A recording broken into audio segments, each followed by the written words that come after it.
नमस्कार मित्रों, आज की क्लास में हम बात करेंगे भारतीय दर्शन की। और दर्शन की बात करने से पहले ये जानना चाहेंगे हम कि दर्शन क्या होता है। तो दर्शन का मतलब होता है देखना, हिंदी भाषा में अर्थ होता है दर्शन का मतलब देखना। तो वहीं अंग्रेजी में इसे फिलॉसफी कहते हैं, और फिलॉसफी का अर्थ है फिलो धन सोफी से बना हुआ है, जिसका अर्थ है लव ऑफ विजडम, अर्थात जो ज्ञान के प्रति प्रेम रखते हैं वो सब फिलोसोफर हैं। तो हम सब आज के समय में जितने भी लोग हैं वो सब जिज्ञासा भरे प्रश्न करते हैं अपने जीवन में, और कोई ना कोई प्रश्न अपने जीवन में पूछते रहते हैं, और उस प्रश्न के पीछे हम भागते हैं और उसे जानने का प्रयास करते हैं उसका उत्तर। तो इसका मतलब हम सब आज फिलोसफर हैं। कोई अच्छे फिलोसफर हो सकते हैं, कोई बुरे फिलोसफर हो सकते हैं। उन पर ये उनका आधार ये हो सकता है कि उनका ज्ञान कैसा है। चलिए आज देखते हैं हम हिंदी में दर्शन का मतलब है देखना। आज हम नहीं कहते तुम्हारे दर्शन बहुत दिनों से नहीं हुए, तुम बहुत दिनों से नहीं दिखाई दी। देखना का मतलब है बारंबार देखना, हजार बार देखना।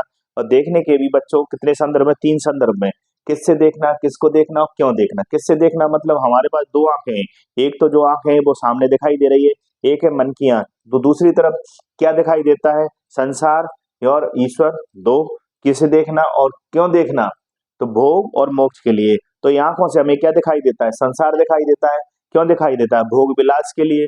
तो जो लोग भौतिकवादी होंगे, भोग विलास में विश्वास रखते होंगे, वो हमेशा क्या कहेंगे कि हम तो संसार को ही सत्य मानेंगे और भोग विलास में ही जीवन जिएंगे। और जो लोग मन की आंखों से क्या देखते हैं, ईश्वर को। किससे देखते हैं, मन की आंखों से। किसको देखते हैं, ईश्वर को। क्यों देखते हैं, मोक्ष के लिए। वो हमेशा ये कहेंगे भैया हमें तो बंधनों से मुक्ति चाहिए, हमें तो जो इस संसार के जो बार बार पुनर्जन्म की समस्या है उससे भी तो मुक्ति चाहिए, हमें तो इस संसार के दुखों से भी मुक्ति चाहिए।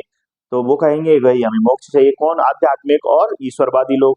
और जो भौतिकवादी लोग होंगे वो हमेशा किस बात की बात करेंगे, संसार के सुखों की बात करेंगे। और जो ईश्वरवादी और आध्यात्मिक होंगे वो मोक्ष की बात करेंगे, संसार के बंधनों से मुक्ति की बात करेंगे।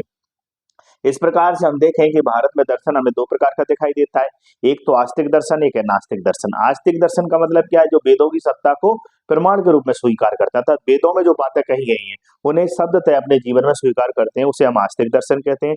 और हमारे देश में जो षट दर्शन है वो पूरा का पूरा आस्तिक दर्शन है, अर्थात उन्होंने वेदों में कही गई बात को स्वीकार किया है। वहीं नास्तिक दर्शन जो वेदों की सत्ता को स्वीकार नहीं करते हैं, जैन दर्शन है, बौद्ध है, अजीवक संप्रदाय।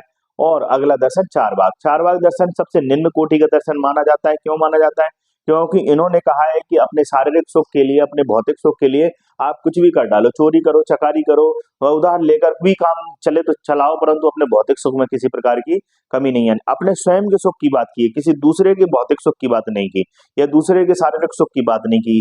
मतलब कि अपने खुद के भौतिक सुख से ही बात की, अपने शारीरिक सुख की बात की, अपनी इंद्रिय सुख की बात की है। तो बताइए इससे और ज्यादा गिरा हुआ व्यक्ति कौन हो सकता है, जो पशुओं के समान व्रत व्यवहार करे, सिर्फ अपने सुख की, चाहे दूसरा चाहे भूखा पड़ा रहे, चाहे दूसरे की स्थिति कैसी बनी रहे, है ना। जो दूसरों की गरीबी, निर्धनता और से कोई मतलब ना रखे, दूसरों के साथ क्रूरतापूर्ण व्यवहार करे, दूसरों के साथ हिंसा करे, तो ऐसे दर्शन को हम चारवाक दर्शन कहते हैं, जो भौतिकवादी संसार को सत्य मानता है और जब तक जीवोदार लेके क्यों जैसी बातें करता है। ठीक है। तो वहीं षट दर्शन में हम बात करते हैं सांख्य और योग की, दोनों साथ में इसलिए के गए हैं, जो कि सांख्य सबसे प्राचीनतम दर्शन है, और सांख्य की बात को आगे किसी ने अगर बढ़ाया तो योग ने बढ़ाया। वहीं न्याय और वैशेषिक साथ में क्यों लिखे गए, क्योंकि न्याय का पूरक दर्शन है वैशेषिक पूरक, क्योंकि न्याय की बात को आगे वैशेषिक ने भी पूरा किया है। वहीं दूसरी बात करें मीमांसा दर्शन, तो मीमांसा में जैमिनी ने इसे प्रतिपादित किया, और इससे दो मीमांसा डेवलप हुई। पूर्व मीमांसा अर्थात वेदों में कही गई बात को इन्होंने कर्मकांडीय युक्त से कि यज्ञ की विधि क्या है, यज्ञ क्यों किया जाना चाहिए, तर्कपूर्ण तरीके से उसकी कर्मकांडीय यज्ञ विधि को तार्किक ठहराने का काम किया है। तो वहीं उत्तर मीमांसा में तार्किक रूप से प्रयास किया गया है कि हमें ज्ञान के माध्यम से कैसे मोक्ष की प्राप्ति हो सकती है। तो ज्ञान मार्गी शाखा उत्तर मीमांसा है, और पूर्व मीमांसा कर्मकांडीय शाखा है वेदों की। आइए हम चलते हैं आगे, इस पर बाद में चर्चा करेंगे। पहले बात कर लेते हैं हम किनकी, दर्शन की। षट दर्शन में पहला दर्शन सांख्य, सबसे प्राचीनतम दर्शन है भारत का सांख्य दर्शन।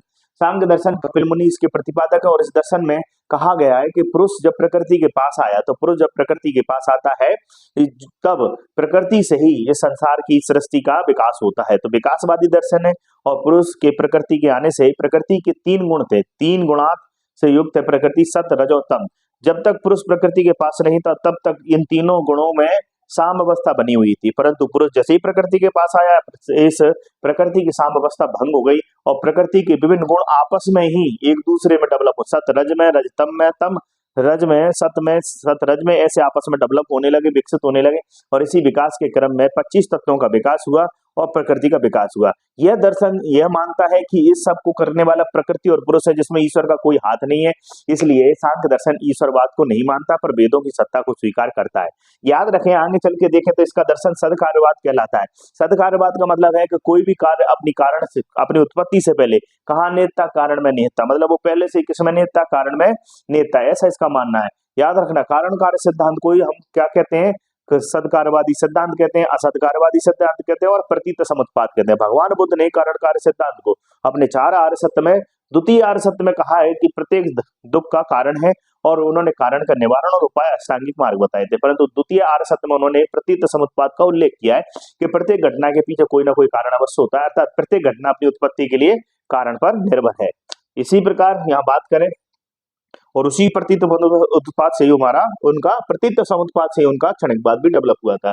इनका दर्शन द्वैतवाद इसलिए कहते हैं क्योंकि प्रथम जीव जो थे, प्रथम जो तत्व थे प्रकृति और पुरुष थे, परंतु इसी से 25 तत्वों का निर्माण हुआ, इसलिए इसे बहुतत्ववादी दर्शन भी कहते हैं। क्योंकि याद रखें, जैन दर्शन में भी आप देखेंगे जीव और अजीव के मिलने से इस प्रकृति का निर्माण हुआ। तो कहीं ना कहीं सांख्य दर्शन और जैन दर्शन को एक तरीके से क्या माना जाता है, समानता के रूप में देखा जाता है। किस रूप में? जैन दर्शन के समानता के रूप में सांख्य दर्शन को देखा जाता है। इसमें कहा गया है कि व्यक्ति अगर विवेक रखे तो अज्ञानता को खत्म कर सकता है, और विवेक के माध्यम से वो अपने संसार से, पुरुष प्रकृति से अपने आप को अलग करके इस संसार के बंधनों से मुक्त हो सकता है। तो याद रखें, ये हमने दर्शन देखा एक इस प्रकार से सांख्य दर्शन। चूंकि मैंने पूरा का पूरा दर्शन एक ही छोटे से बोर्ड में आपके सामने प्रस्तुत इसलिए किया ताकि आप क्या कर सकें, सभी दर्शनों को क्या कर सकें, कंपैरिजन करके एक साथ पढ़ सकें। कई बार बच्चों को यही पता नहीं रहता किस दर्शन में क्या बात कही गई है, और कई बार वो बच्चे भूल भी जाते हैं। योग दर्शन की बात करें तो पतंजलि ने योग सूत्र में इस दर्शन की बात की है, और इसमें कहा है कि प्रकृति पुरुष से संसार का तो निर्माण हुआ है, पर संसार को गति देने वाला, संसार को विकास देने वाला ईश्वर है। इसलिए इन्होंने यहाँ नहीं बताया था कि ईश्वर है कि नहीं, कि संसार को गति कौन दे रहा है। तो याद रखें, प्रकृति पुरुष के आगे चलकर जो संसार के विकास की बात की जा रही है, उसको गति देने वाला कोई और नहीं ईश्वर है। यह बात योग में पतंजलि ने योग सूत्र में बताई है। इसलिए याद रखें, यहाँ कितने तत्व थे? 25। यहाँ 25 तत्व के साथ साथ ईश्वर को भी एक तत्व के रूप में स्वीकार किया, जो संसार को, सृष्टि को विकास की गति प्रदान कर रहा है, कणों को विकास की गति प्रदान कर रहा है। इसलिए हम कौन सा दर्शन कहेंगे? ईश्वरवादी दर्शन कहेंगे और आस्तिक कहेंगे। इसलिए तत्व कितने हो जाते? 26। इसमें भी प्रकृति के विकास की, संसार के विकास की अवधारणा को स्वीकार किया गया, और इसका दर्शन भी सदकारवाद कहलाता है। इसमें भी कहा गया है कि कोई भी व्यक्ति संसार से मोक्ष की प्राप्ति अष्टांगिक योग पर चलकर कर सकता है। अर्थात जब व्यक्ति इस संसार में आता है, जब प्रकृति और संसार का जो निर्माण करती है, उस संसार में जब पुरुष रहता है, तो वह विभिन्न प्रकार की उसकी इंद्रियां विषय वासना में पड़ जाती हैं। तो इस विषय वासना से बचने के लिए और इंद्रियों पर नियंत्रण रखने के लिए उसे अष्टांग योग का सहारा लेना चाहिए। और आज विश्व योग कर रहा है, विश्व योग दिवस मना रहा है, और साथ में भारत में भी अष्टांग योग का बहुत ही ज्यादा महत्व बढ़ गया, जिसका महत्व सिर्फ शारीरिक स्वास्थ्य से ही नहीं है, हमारे आध्यात्मिक स्वास्थ्य से भी है, आध्यात्मिक जागृति से भी है। जहां आज हम अष्टांग योग की बात कर रहे हैं, जिसमें यम, नियम, प्राणायाम, प्रत्याहार की बात की जाती है कि यम से, नियम से, आसन से, प्राणायाम से और प्रत्याहार से और धारणा, ध्यान, समाधि से हमें युक्त होकर 8 इस अंगों पर अपने जीवन को चलाए। अंततः हम समाधि मतलब उस उत्तम अवस्था में पहुंच सकते हैं जहां हम अपने अंदर मौजूद आत्मा का, ऊर्जा का साक्षात्कार करके उससे कनेक्ट होकर अपने जीवन को सुखमय और मोक्ष में बना सकते हैं। अगली बात करें हम कौन से दर्शन की? न्याय दर्शन की। तो अक्षपाद गौतम इसके प्रतिपादक है, और न्याय दर्शन कहता है कि संसार में किसी भी चीज को मानने के लिए बहुत जरूरी है कि हम क्या करें? तर्क को माने। तर्क ही को उन्होंने कहा है कि तर्क और विज्ञान के माध्यम से संसार के विकास को, संसार सृष्टि के निर्माण को समझा जा सकता है। और इनका दर्शन असदकार्यवादी, इन्होंने कहा है कि कारण, जब भी कोई कार्य होता है, कोई भी कार्य होता है, तो वो पहले से ही कारण में निहित नहीं होता है। ये बिल्कुल गलत बात है, जैसे कि सदकार्यवाद में इन दोनों दर्शनों में कहा गया। और ये प्रश्न पूछा भी है सांख्य दर्शन का, सदकार्यवादी असदकार्यवादी पूछ लिया जाए तो याद रखना ये दोनों ही न्याय और वैशेषिक असदकार्यवाद को स्वीकार करते हैं। और याद रखें, न्याय में कहा गया है असदकार्यवाद के बारे में कि कारण अपनी उत्पत्ति से पहले कारण में निहित नहीं होता, अगर होता तो नवीन उत्पत्ति ही नहीं होती। पता ये तिल को कितना भी हम चलाते, तिल से नया तेल नहीं बनता, नई चीज नहीं बनती। तो इन्होंने कहा है कि कारण अपनी उत्पत्ति से पहले कारण में निहित नहीं होता। दूध में अगर दही पहले से निहित होता तो दूध को कितना भी हम जमाते, दही जमता ही नहीं, नवीन उत्पत्ति ही नहीं होती। याद रखें। तो असदकार्यवाद आस्तिक दर्शन है, इसमें तत्व 16 माने गए, बहुतत्ववादी दर्शन है, और इसमें संसार की जो ज्ञान मीमांसा है, संसार को जानने के लिए उन्होंने 4 प्रमाणों की बात की है। प्रत्यक्ष, अनुमान, शब्द और उपमान की बात की है कि हम कहीं ना कहीं तुलनात्मक अध्ययन करके शब्द के माध्यम से, देखकर और अनुमान लगाकर इस संसार की विषय वस्तुओं का ज्ञान प्राप्त कर सकते हैं। आत्मवादी दर्शन इसमें कहा गया है कि आत्मा जब तक चेतना में नहीं होती, जब तक उसे शरीर और मन की प्राप्ति नहीं होती, जब वह आत्मा शरीर और मन से प्राप्त युक्त हो जाती है तो वह चेतना में हो जाती है। और ऐसी चेतना में आत्मा क्या करती है, शरीर के माध्यम से नाना प्रकार के संसार में कार्य करती है। और कार्य करती है तो कर्म करती है, और कर्म के कारण वो विभिन्न प्रकार के नाना प्रकार के दुख भी भोगती है, फल भी भोगती है। इसलिए मनुष्य को क्या करना चाहिए, अपनी आत्मा को शरीर से पृथक मानना चाहिए, और पृथक मानकर ही वह संसार के आत्मा दुखों से क्या हो सकती है, मुक्त हो सकती है, बंधनों से मुक्त हो सकती है। वैशेषिक दर्शन में उलूब, वैशेषिक दर्शन के प्रतिपादक उलूब, जिन्होंने परमाणुवाद पर दर्शन दिया था, इसलिए इनका नाम पड़ गया कणाद। परमाणुवादी दर्शन का मतलब ये है कि इन्होंने कहा है कि संसार की समस्त वस्तुएं परमाणु से बनी है, परमाणु से अणु बने, अणु से तत्व बने, तत्व से संसार की निर्माण हुआ, और इस सबको करने वाला कोई और नहीं है, ईश्वर ही है। इसलिए याद करें कि दोनों ही दर्शन ईश्वरवादी है, और इन्होंने भी असदकारवाद को माना है, और इन्होंने माना है संसार को जानने के सिर्फ दो प्रमाण माने, प्रत्यक्ष और अनुमान। और इन्होंने बहुतत्ववादी दर्शन है, इन्होंने भी आत्मवाद को स्वीकार किया है कि आत्मवाद शरीर का या शरीर या आत्मा का आगंतुक गुण है। जब आत्मा शरीर के साथ आगंतुक रूप से जुड़ जाती है तो चेतना में हो जाती है, और वही शरीर के माध्यम से संसार की विषय वस्तुओं से युक्त हो जाती है, और उसे अपने ज्ञान के माध्यम से क्या करना चाहिए, आत्मा को, इस शरीर को अपने आप से पृथक करके क्या करना चाहिए, इस संसार के बंधनों से मुक्त हो जाना चाहिए।